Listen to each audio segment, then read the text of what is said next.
Thank you, Sharita. Good afternoon and good morning to the folks who are joining from the West Coast. These are interesting times, and the session that we have today is very relevant and interesting. By the way, as I said, my name is Pawan Jadhav. I'm the CEO of Latitude. And before introducing the other members, let me quickly just talk about the agenda. So what we are here today for, what the title suggests, and if you have gone through the content that we had sent as part of our webinar outreach, the main topic of our discussion is how do you set up, or what's the reason why you should set up the digital operating model considering COVID-19 and how COVID-19 is actually impacting that. So we will start with how COVID-19 is the super change agent. We'll talk about the unexpected experiment that happened in the last few months. And I'm sure it's very close to all our hearts. The other is, if we have to set up a digital operating model and during this COVID-19 situation, and even beyond that, what are the 6 characteristics that you have to consider or you have to make sure are there in the digital operating model? And then I have our customer, American Stock Transfer, here on the call as well. Alan Eddy, the CTO of American Stock Transfer, is here. He'll be talking about his side of the story of how they are establishing this digital operating model in their environment. And then we will quickly jump into the panel where my intention is to discuss this a little further and ask questions which are more relevant to what we are discussing here and see if there are any other thoughts that come out. So that's the intention of the panel. And then we'll open it for Q&A. So having said that, that's the panel for today. Apart from me, I have Alan Eddy, who's the EVP and CTO of American Stock Transfer. I also have John Walden, who's the CTO of Blue Prism Americas. So having said that, let me quickly, as a first part of it, talk about Latitude and what we do here at Latitude. So for the last 20 plus years, I have focused on, as someone who's at the front of digital transformation, I have focused on process excellence and automation. And this can be seen in how Latitude operates today. Latitude, as the name suggests, it stands for flexibility and freedom.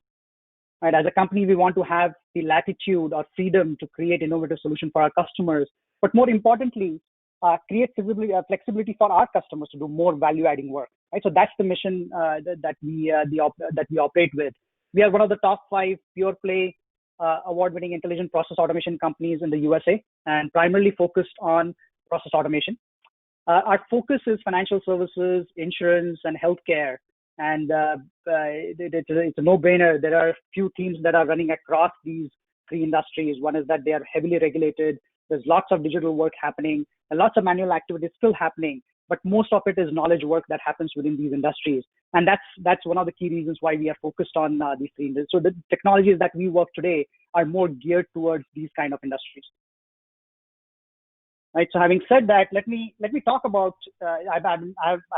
I've indicated this digital operating model. So what exactly it is? It is a very simple framework, and you don't have to make it any more complicated than what I'm talking to you about right now.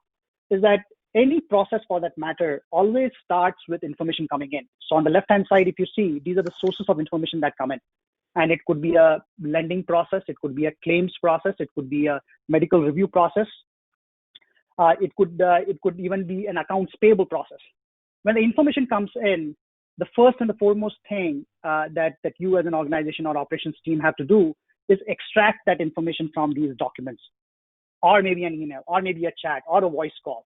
Once you extract that information, the next thing you have to figure out is if the next set of actions or steps are structured and rules-based, then you hand it over to a digital worker, right? A robotic process automation technology like Blue Prism. Or if you need human in the loop scenarios to be taken care of because the data is so unstructured or the steps are so, they're not rules-based, then that's where you include a workflow management tool. Now, so from that perspective, we are focused on creating capabilities in data extraction, robotic process automation, and workflow. And all the data that comes out of it, you can analyze it, you can report on it, you can run artificial intelligence, machine learning models on it, etc.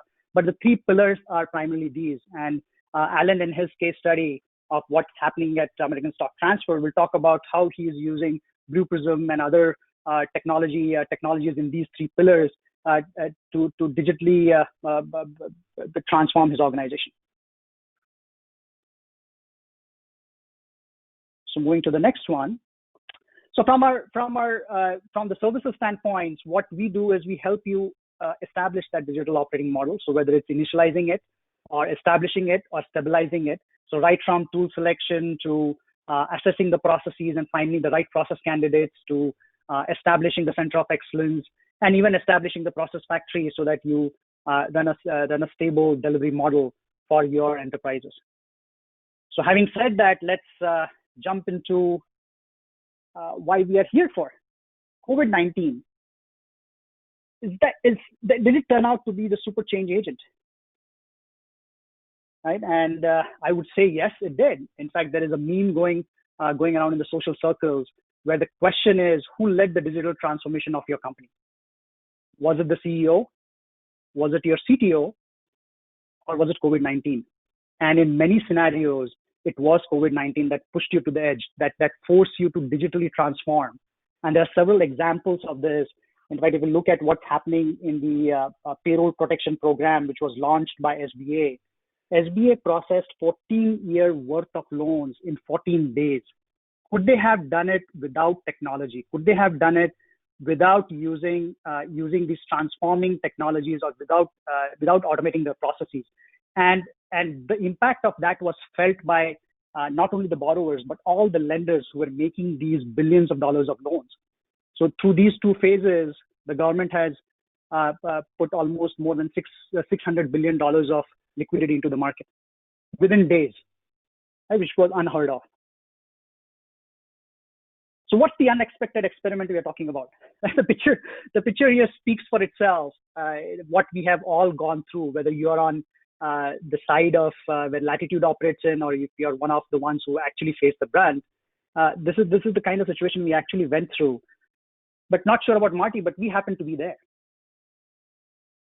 Right? And what did the people who were actually handling these operations had to go through? They had to deal with disaster recovery. That's great, right? So you have your documentation in place and you have all your plans in place. So you can still deal with disaster recovery. But on top of that, you have to also deal with business continuity, right? And then if that was not enough, you also had to scale and to handle something that you had never handled. If that was not enough, you had to do it all at the same time for an unknown duration. So how does one prepare for it? Right? This was completely unprecedented. This was something that no one thought about. And is this going to be the last time this is going to happen? Absolutely not. You may have another phase of COVID-19 that may come in the next few months, or maybe we have another pandemic. So the question that we ask is, how do you make sure you create a digital operating model which is pandemic ready? What are the characteristics of these the digital operating model? And I cover this in very detail in my article, which I have written, which is there on LinkedIn, in my personal feed, as well as on our website, Latitude website. So as a follow-up email, we'll be sending that article to you. So feel free to read that. But there are 6 characteristics of this digital operating model to make sure that you are able to operate anytime, anywhere, right? Those are the 2 very critical terms that you have to focus on. How do you operate anytime, anywhere? And one of the first ones is virtual everything. So it should be able to take care of the virtual way of working. McKinsey Consumer Sentiment Analysis Report, which was published a few weeks back, indicates that the consumers are starting to adopt new behaviors, primarily because of what we are going through. And that includes shopping on new websites, shopping at absolutely new grocery store, or adopting curbside pickups. You talk about video conferencing, you talk about telemedicine, etc. It also goes on to say that these behaviors are here to stay. So they're not going to go away. These behaviors are here to stay. In fact, customers are now going to start demanding these things. They'll become the norm. This is also very true in the workplace environment. We are doing everything virtually. All the example that I gave about that $600 billion of loans being made, all of those loans were made by the lenders using staff that was working remotely, getting the loan applications from the borrowers who are working remotely, virtually. The meetings, the operations, the customer support, even the white glove service, media, process assessment workshops. We are running process assessment workshops for our customers. Typically, we never thought that we'll be running process assessment workshops of a day or two remotely, right? We are doing that remotely and very successfully, in fact. You may have heard of acquisitions that have happened and the entire due diligence was done remotely. Right? The interview, sales presentations, the list goes on, but everything is going to be virtual. TCS, a large consulting firm, announced that 75% of its 350,000 employees, that is 75% of its 350,000 employees will start working remotely by 2025. So you can imagine what's going to happen to the commercial real estate. But customers are discovering that remote working is not that bad. In fact, it's good. And maybe be able to acquire talented employees who really want to work remotely. So that's one of the themes that you have to make sure that the digital operating model is able to cover. The second is super optimal efficiency. So why do I use these objectives back to back? And the reason why I say that, we talk about efficiency, we talk about optimal efficiency, but here in these scenarios, we have only so many nurses, we have only so many claims professionals, we have so many loan servicers, and now they are supposed to handle this unprecedented load. Should we be asking them to do any manual activity? Should we be asking them to do any non-value adding work? And that's where the super optimal efficiency comes in. So the whole focus should be your digital operating model should be able to take care of all the manual activities and let them ask to, the skills are very limited. So let them just ask us to use, let us ask them to use their skills for the right purpose. Let's not squander it away, right? So that's one of the things that you have to make sure that it provides. The third is dynamic capacity and agility.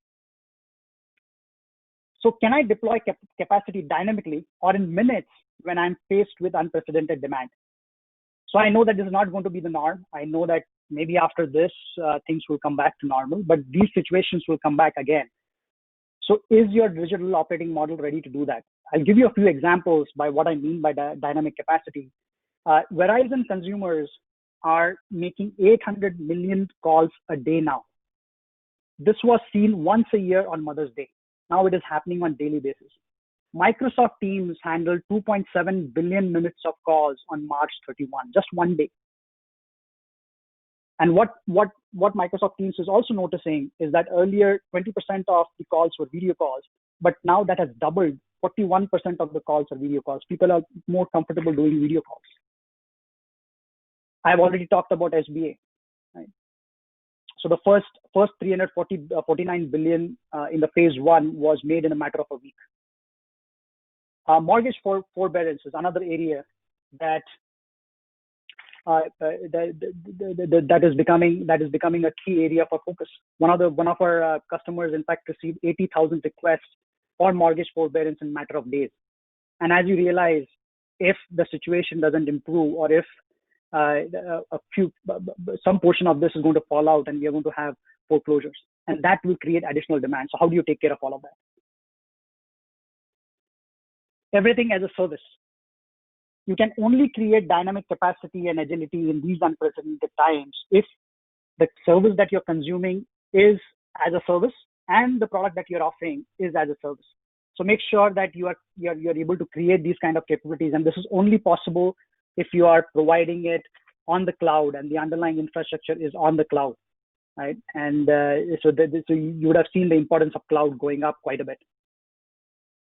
Self-service, this is one of the most important aspects that we have been talking to our customers is, and I've faced this personally. When we went through the loan service, the loan program, SBA PPP program, it was a black hole. I sent my application for Latitude and we never got any update from anyone. And that was the story all across. If only I had the self-service capability to find out what the statuses are. If there was a self-service capability to get the notifications to me when the loan servicing, the loan was moving from one stage to the other. So why do you need human intervention for opening a bank or sending a health service claim or finding status of a loan or raising billing concerns or asking for mortgage forbearance? What we are recommending to customers is have the bot first policy. Why do you even need a human intervention when there is no need? Let humans and let your employees add value. Let they be more focused on providing value to the customers rather than taking care of the mundane requests. Using portals, chatbots, workflow, robotic process automation, data extraction, the digital operating model that I talked about, you can automate many of these processes. There's always that 80-20 rule. 20% of the requests drive 80% of the volume. Focus on addressing this 20%.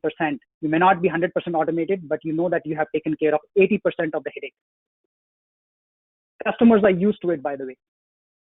So even if I was getting that white glove service with a human touch, in fact, I right now want a self-service capability where I can just click on a couple of buttons on my mobile device or on the website, and I'm able to do it.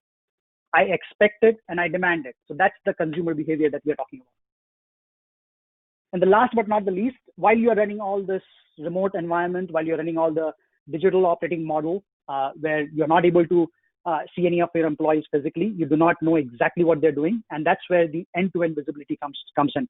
So how do you make sure that you have an orchestration layer that is bringing everything together, your digital workers, your human workers, your applications, your customers, and your vendors, so that you have a complete end-to-end visibility. You have knowledge of what is happening at any given point in time. Right? So when you're running your business on Excel sheets, emails, text messages, and hands-on activities, you do not have that end-to-end visibility. And you cannot survive in a remote world with that kind of digital operating model. So having said that, I just wanted to give you a view of what those 4 pandemic-ready solutions may look like. Right? And I would call, if you have to use this term in future, is you have to ask that question to your teams: is this process pandemic ready? Right? So for instance, the SBA loan solutions that we launched, right from processing a loan to we are getting into the loan forgiveness phase, it is all driven digitally, and we processed almost $6 billion of loans for our customers, all digitally, nothing then, and all remotely. And the same is going to happen on the loan forgiveness side. So the idea is, again, if you look at the diagram there, how do you combine those 3-4 technologies so that you are bringing everything together, including humans, and you have an end-to-end view of that. Mortgage forbearance solution.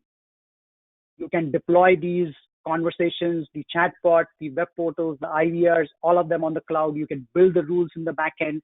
You can combine your contact center through cognitive capabilities, and you have taken care of self-service capability where you do not have to staff so many people to take care of these calls.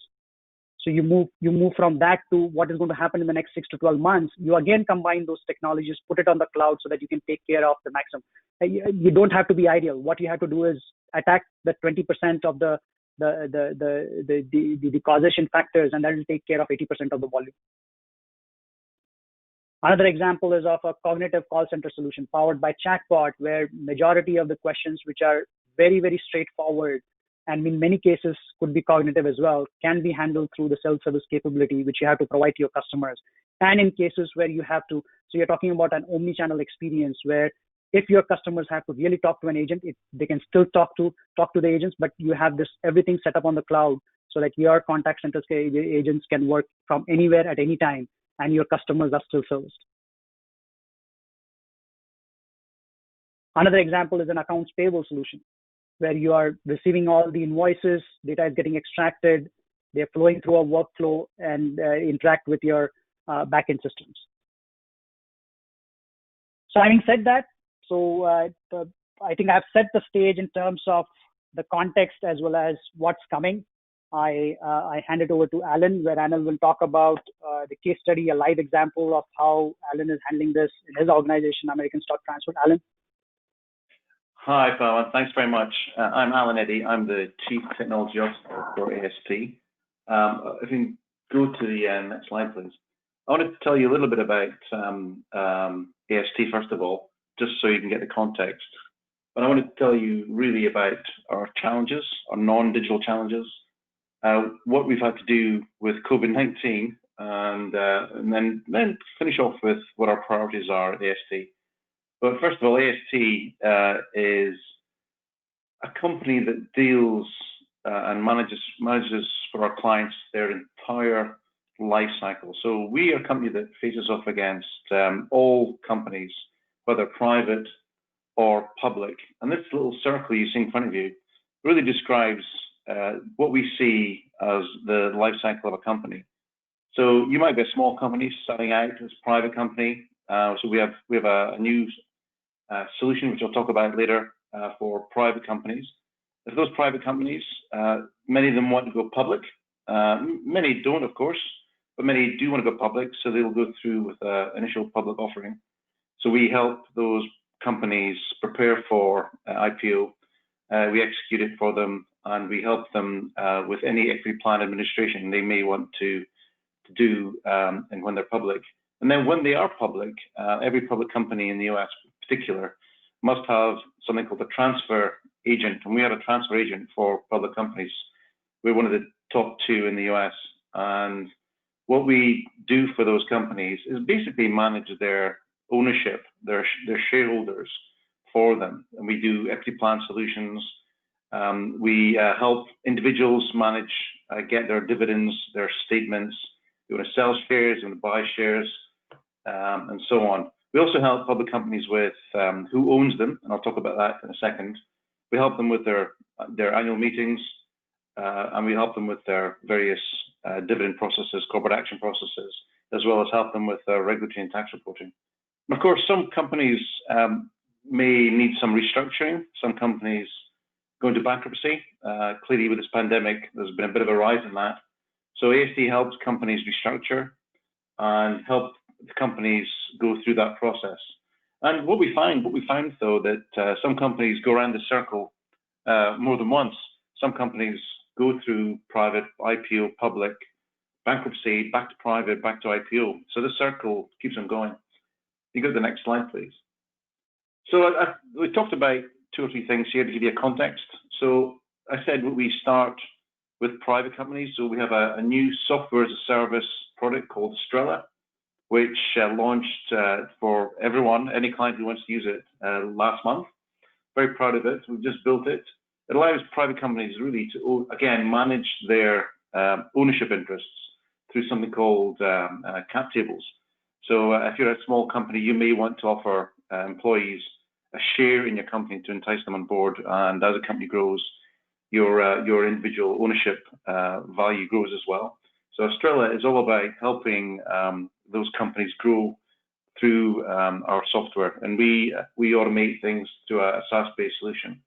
And again, we help them with reporting, with their compliance, with their options and awards and so on, and also modeling associated with when private companies want to exit, and through all the life cycles of our private company, through all the various funding rounds.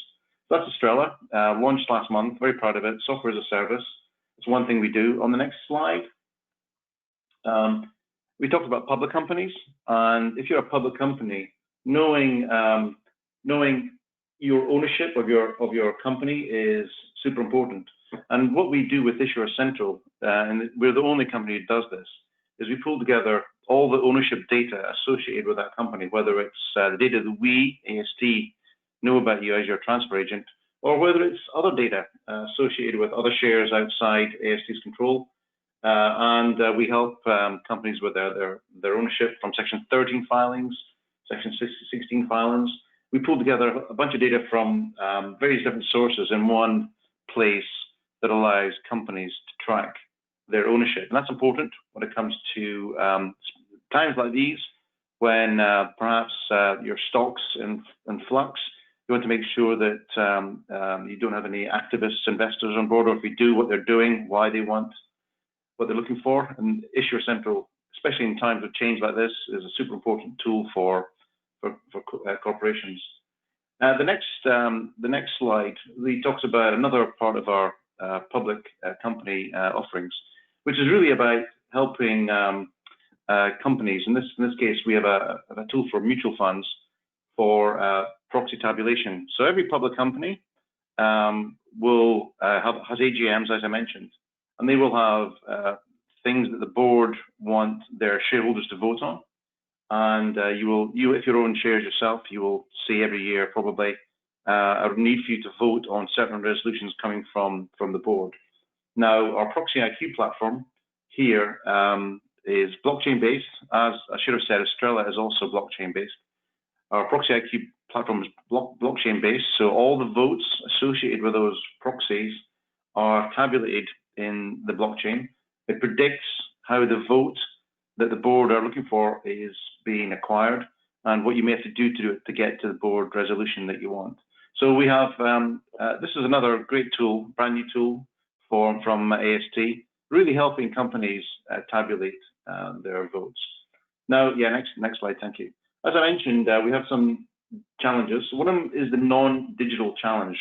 So being a transfer agent, we try and help our clients, our individual shareholders in particular, through all sorts of communications that they want to deal with this by, whether it's paper, we get a lot of forms sent to us, we get a lot of written documentation, we get a lot of emails, we get faxes. It's 2020, but we still get faxes, and a lot of structured and unstructured data.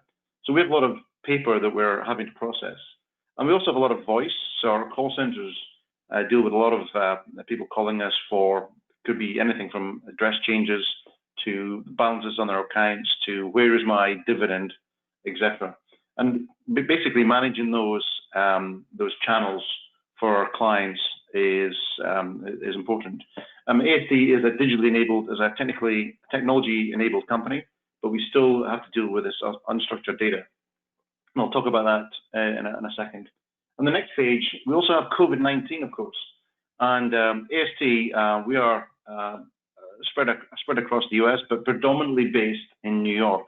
So we have offices in Manhattan, we have offices in Jersey, we have offices, a couple of offices in Brooklyn.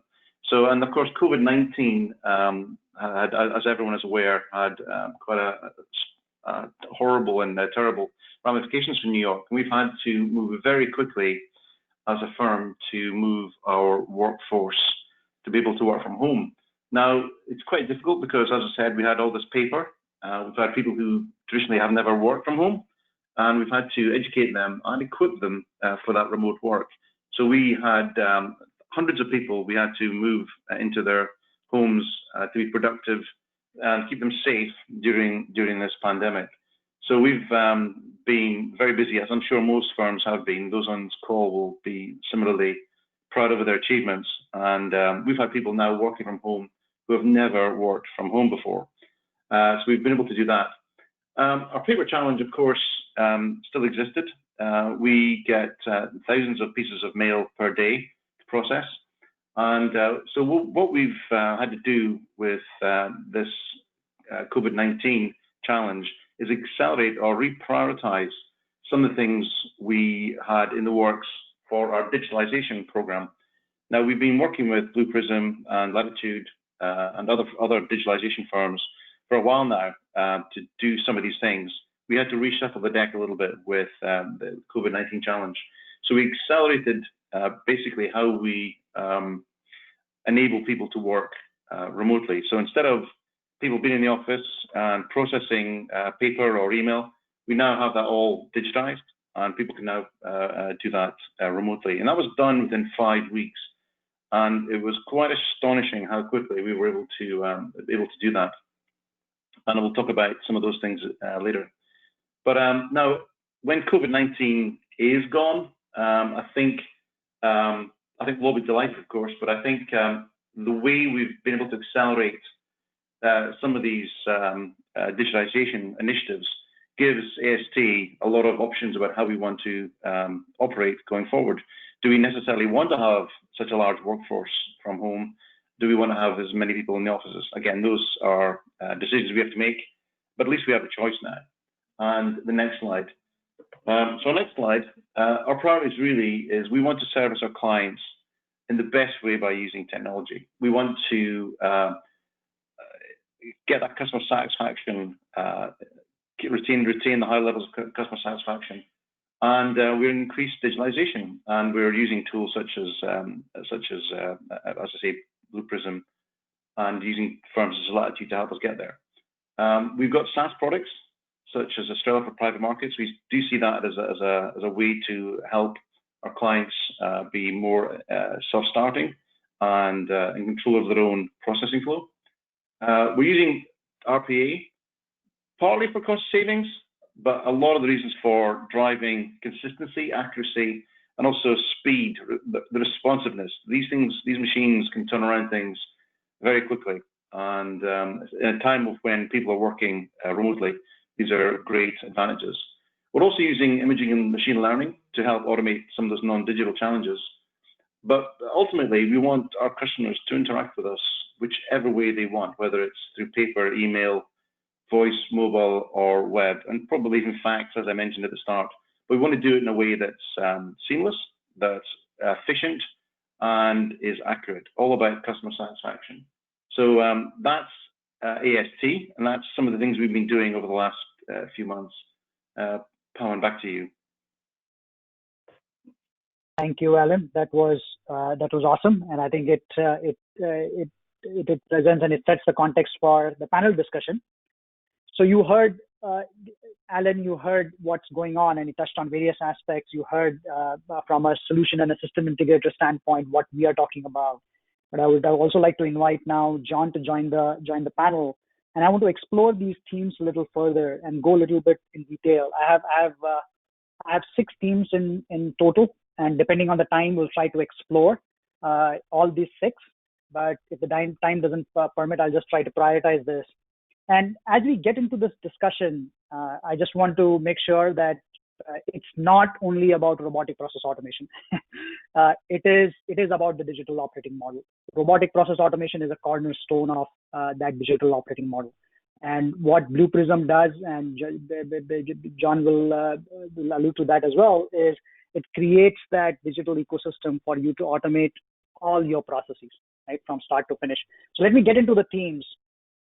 And so one of the things that I would like to explore, John and Alan, and I would like to question you regarding this theme is, so when you talk about white glove versus self-service, and I'm sure, Alan, in your world, you have this, right, the white glove service where you have critical customers, and I'm sure all customers here also have those critical customers that you have to look out for. So it was all about having a human available to me at all times, making my life easier, making me feel important and comfortable. That's what defined luxury. Now, is this line blurring, and are customers expecting technology to just do it? Is this thinking moving more towards the more technology does it for me, the more luxurious I feel? Right? And so, Alan, for the question for you would be, would you agree with this? And are you seeing that as the case? Are you driving your organization towards it?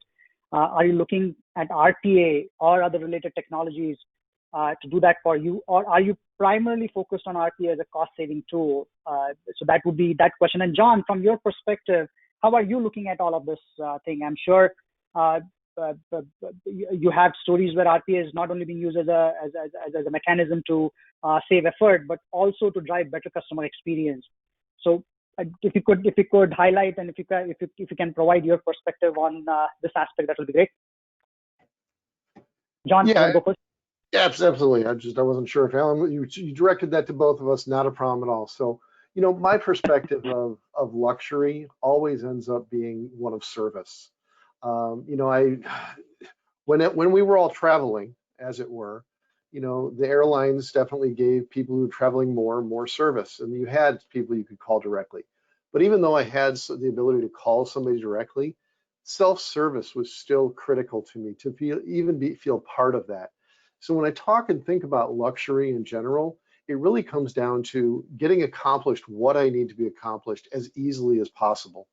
And from that perspective, when you talk about in one of your articles about bot first capability, I think that's really critical to understand, because if I can be serviced via a self-service mode, I'm going to choose to do that, and that's a personal choice. But that also frees people up, or frees people to be available to me if other people are doing that as well, so that when there's an exception, when there's something that's critical that I need to, the one-off type elements, I do have the ability to talk to a person, and that's really where RPA plays a role.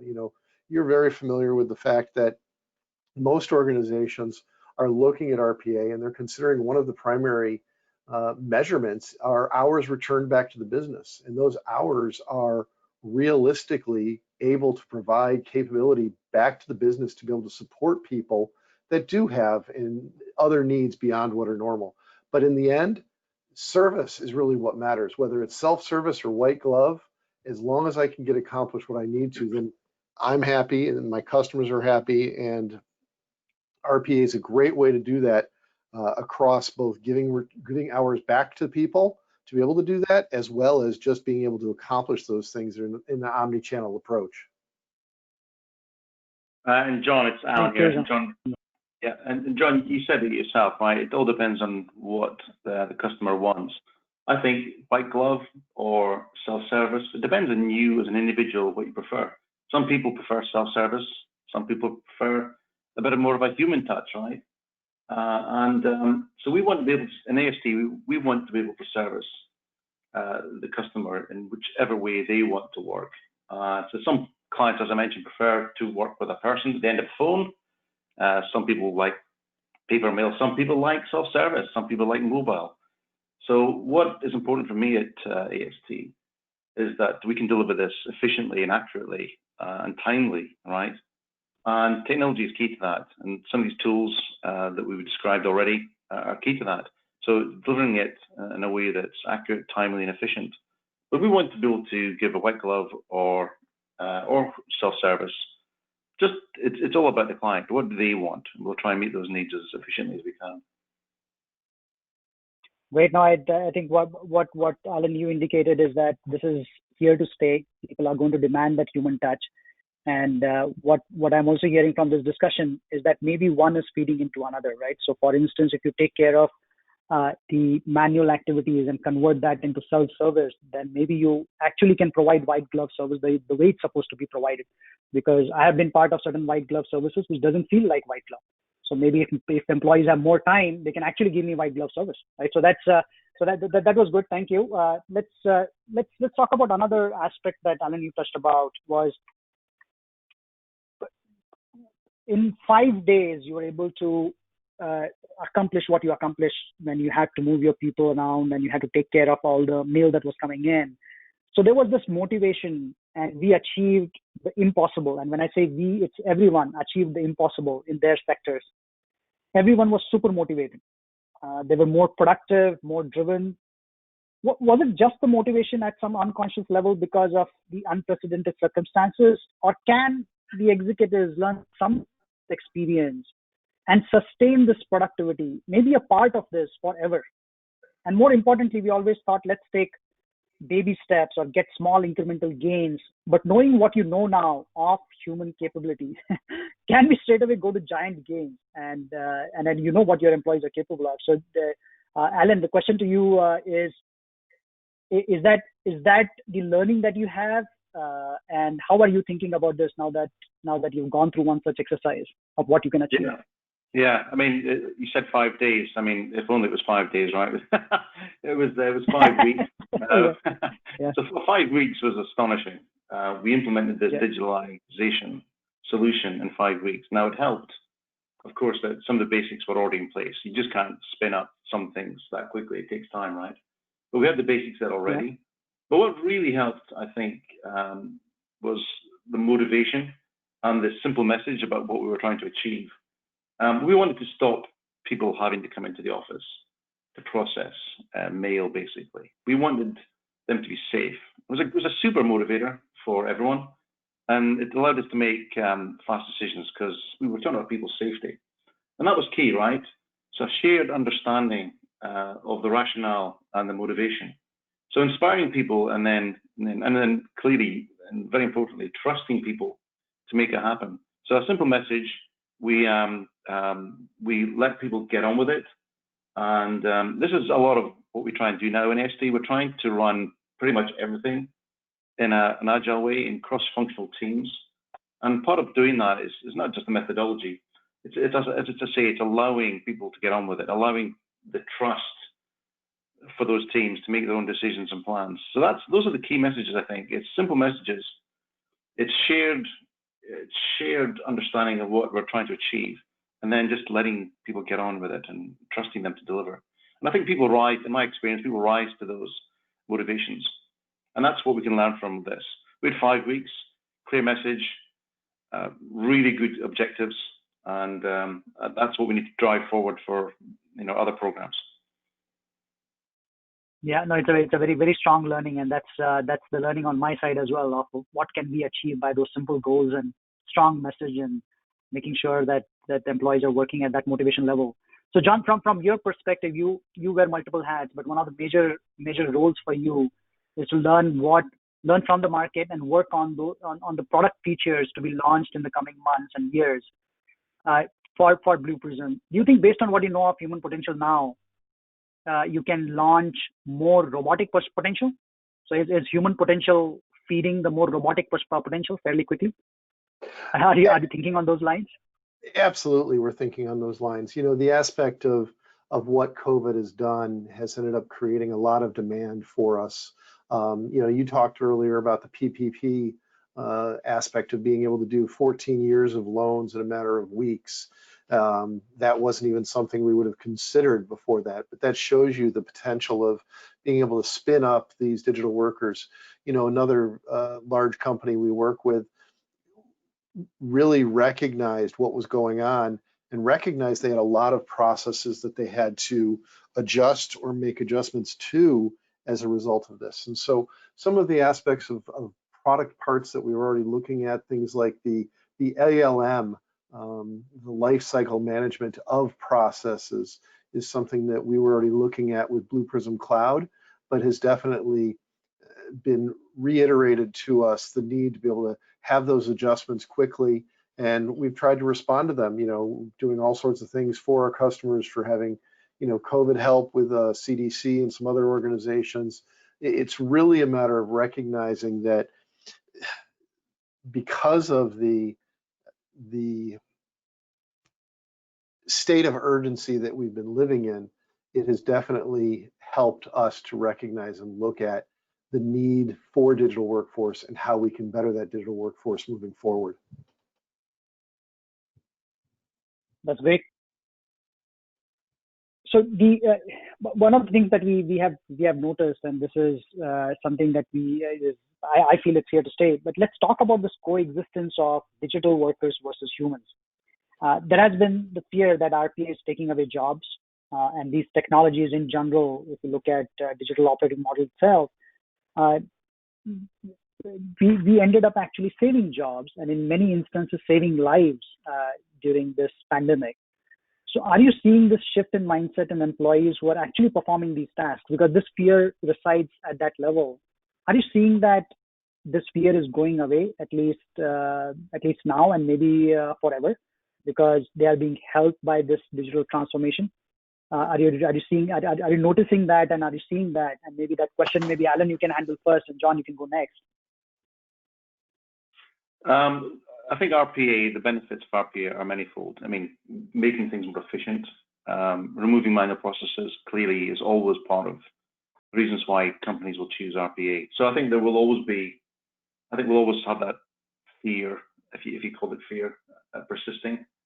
But efficiency is a key driver. But for ASD, it's also about customer satisfaction.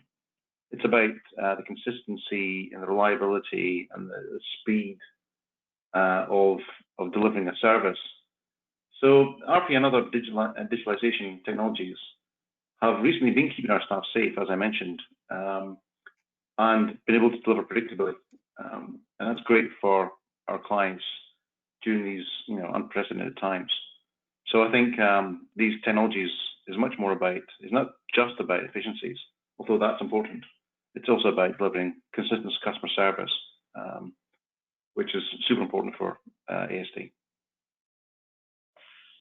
So I'm going to go ahead and hop in here because I actually struggle with the whole idea of the versus of component, because I was speaking on a learning forum the other day for a human resources, human capital conference, and I always talk specifically about it's not digital versus human. And I know a lot of pundits out there, especially on the LinkedIn and otherwise, have talked about, you know, the loss of jobs. And it's something that generically at Blue Prism, we certainly have not seen. I always talk about work accomplishment, and accomplished work means that you have to work together, both digital and human. I often refer to it as a unified workforce, recognizing most organizations are very good about assigning work to the most appropriate resource. This is not just about technology. This is really about accomplishing work. And, you know, I've got one company that I was talking to, they had to lay off 84% of their staff. Well, not only do you have to go through the process of doing all the work to rescind credentials, to, you know, notify all these people and everything else, but you're ending up with a huge amount of backlog that now exists for work that's piling up while they have been furloughed. Without some form of digital capability, without them being available to assign some of this work to while these people are being furloughed for their safety and for the viability of the organization, that means that when these people come back, they would have a huge amount of tasks and work to accomplish for what had been, you know, avoided while they were out, what is now being demanded, that they have pent up demand for. And it's really that you recognize that by having a workforce that's both digital and human, you can assign and get rid of the majority of work to a digital, and then the humans can give you that white glove service that we were talking about for those that are exceptions, for those that really demand the empathy and interactivity. And you can't do that if you're just worried about a huge backlog of busy work in general. That's an excellent point, right? Yep. So in fact, digital workers helping humans and we're working in coexistence. We are seeing that that's happening everywhere, right? So in fact, in our customers where they process these thousands of loans in a matter of days, the loan servicers who actually process those loans came and thanked us quite a bit because they were already working 18-hour days. If this wasn't there, this coexistence wasn't there, it would have been impossible for them to handle what they were handling. Having said that, let's talk about something that was not visible to you before and is now visible because COVID-19 made that is forcing you to look closer and look deeper. So my question there is, John, are you seeing more avenues, use cases, industries opening up that you thought may not have the potential that where you can push technology that is happened in the recent times? Well, yeah, I mean, we've been handling things from organizations that have been related to, you know, testing, related to areas of, I mean, even getting people back to work. I had a relatively small organization who was concerned about bringing people back in, as well as the personal component. And we have thermal cameras that are now being used by digital workers so that people get scanned when they walk in. They recognize the value of this. They don't have to necessarily go and have somebody, you know, challenging them. Do you feel sick or otherwise? It's just monitored and verified. And so those types of things are things we hadn't even really thought about before from that perspective, as well as, you know, we've had numerous companies come to us and say, listen, we have this unprecedented issue. It is making it a lot easier to justify within the bounds of our organization. But we also recognize that this is something that may be a little bit of a burst. Can you help and assist with us with you know, with additional digital workers during this time period? And we're doing all of these things to be able to support everybody during these unprecedented times. And Alan, what's your view on this? Have you discovered something that you were not aware before, and that has now become the focus? Well, I just think it's back to this circumstances in which we find ourselves, where the normal modes of working are not there, right? We're not able to meet in an office. And I think automation through technology is key to help alleviate some of those issues.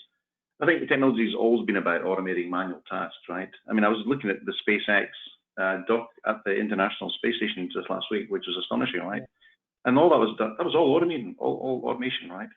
So I mean, technology, we automate things that were previously manual done, and I think we're going to see more and more of that coming along, right? And leaving more and more space, as we talked about, for, you know, more and more of a white glove service. And I think we're going to keep seeing these things. I'm very keen on machine learning. I think that's going to have a big impact to how we process basically some of the unstructured problems we have right now. And I think we'll see that driving automation beyond levels that we have seen historically as well. And then software as a service. I mean, we talked about our Australia platform. good example of creating cost-effective solutions for clients, and in this case for private companies. So I think technology. This is when technology shines, right? It's when we have these big problems, different types of things to solve, and what we're trying to solve right now is a world where people are not in offices and the work still comes in every day. Yeah, you're so right, because technology has made giant leaps when there have been disasters, right? You talk about world wars, or you talk about financial meltdown, you talk about the pandemic. You take all these disasters is when technology has been pushed to the limit, and that's where it has made a giant leap. So you're absolutely right. This is, I think, forcing all the technologists in the right direction to solve these problems.